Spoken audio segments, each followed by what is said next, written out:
সন্তানের কাছে বাবা সুপারহিরো কেন হয় জানেন? আসলে তারা রোদ, বৃষ্টি, ঝড় উপেক্ষা করে মাথার ঘাম পায়ে ফেলে সন্তানের সুখের জন্য ছোটেন। আর আমার মেয়ে তার বাবাকে খুব বেশি সময়ের জন্য কাছে না পেলেও তার বাবাই তার কাছে সুপারহিরো। হ্যালো এভরিওয়ান, চলুন আজকে সকালবেলা নাস্তা বানাতে বানাতেই ব্লগটা স্টার্ট করি। আসলে আমার সকালবেলাটাতে কিন্তু একদমই ধরাবাঁধা কাজ, যেগুলো দেখে আপনারা হয়তো বা একঘেয়ে হয়ে যান। সেজন্য আজকে নাস্তা টাইমটা থেকে স্টার্ট করলাম। শুরুতেই দিয়েছি আয়তের নাস্তা, তারপর এখন আমি আম্মুর নাস্তাটা দিয়ে দিচ্ছি। আসলে এই সময়টাতে আম্মুর শারীরিক কন্ডিশন একেবারেই ভালো না, তার শরীর খুবই দুর্বল, প্রেশার একেবারেই লো। আসলে আম্মুর কোমরে একটা মেজর অপারেশন হওয়ার পরে ডক্টর বলেছে যে তাকে সম্পূর্ণ রেস্টে থাকতে, যেটাকে বলা যায় যে বেড রেস্ট। কিন্তু আমার বাসায় এত পরিমাণে কাজ যে তার আসলে বসে থাকার কোনো অপশন নেই। আমি দেখি যে সে একদম ফজর থেকে কাজ শুরু করে একেবারে ঘুমানোর আগ পর্যন্ত তার কাজ কন্টিনিউয়াসলি চলতে থাকে। আসলে বাসার কাজগুলো করার জন্য একটা মহিলা আমরা খোঁজ করেছিলাম, কিন্তু সেটাও পাচ্ছি না।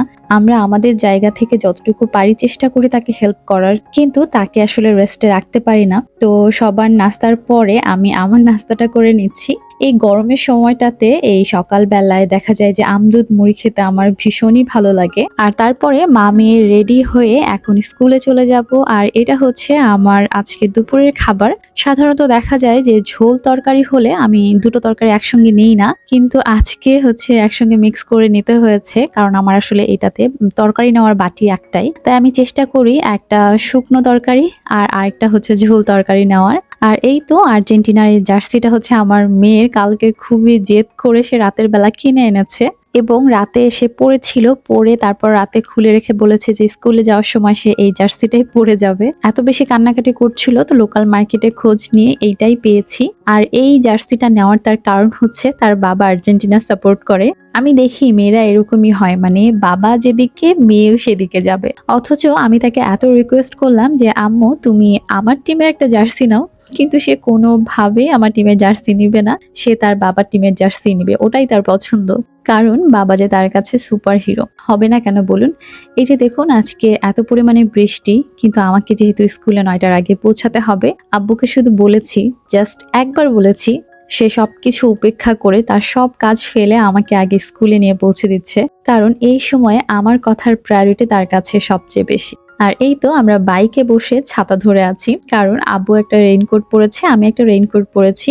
আয়াতের যেহেতু রেইনকোট নেই, সেজন্য বাধ্য হয়ে ছাতাটা নিতে হয়েছে, কারণ ছোট মানুষ ভিজে গেলে ও ঠান্ডা লাগলে প্রবলেম হয়ে যাবে। তো আমি যে রেইনকোটটা পরেছি এটা আমার কাছে অনেক বেশি পছন্দের, কারণ এই রেইনকোটটা অনেক বেশি পাতলা, একদমই লাইট ওয়েট। আর এটা পরার পরে আমার মনে হয় না যে আমি হচ্ছে ড্রেসের উপরে যে একটা রেইনকোট পরেছি, এটা ফিলই হয় না, অনেক বেশি কমফোর্টেবল।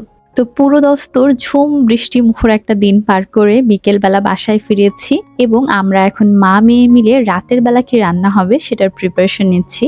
আম্মু সবজি বাগান থেকে একদম ফ্রেশ ডাটা এবং কচুর লতা তুলে নিয়ে এসেছে, আর এগুলো মেইনলি আমাদের আজকে রাতের মেনু। তো এইখানে আমি রাতের বেলা রান্না করছি ডাটা, আলু আর মাছ দিয়ে, আর সাথে থাকবে কচুর লতা আর মাছ। আর রাতের বেলায় যেহেতু গরুর দুধ থাকে, সেজন্যই কিন্তু খাবার নিয়ে খুব একটা টেনশন করতে হয় না। আজকে এই পর্যন্তই, সবাই ভালো থাকবেন, আল্লাহ হাফেজ।